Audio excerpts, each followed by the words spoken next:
哦，你看，哦，用这个板子来挡那个水呢，可以做灌溉用。你看，水位相差这么多，这个相当于闸门的风。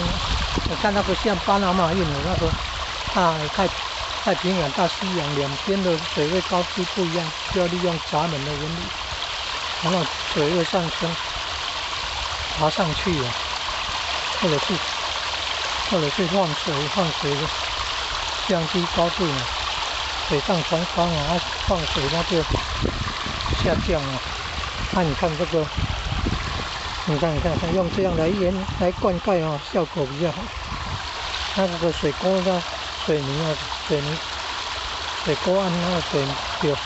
水泥洞啊，水沟岸那个有洞啊，有空，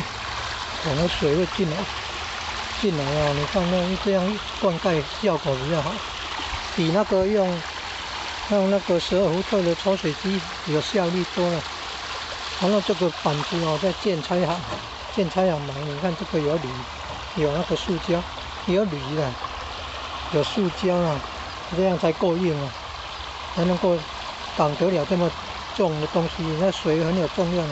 水再快一点的话，那个冲力很大，可能就会把那个板子给推开哦。所以也要够长啊，不要只有碰到一点点哦，很容易就被推开了。然后如果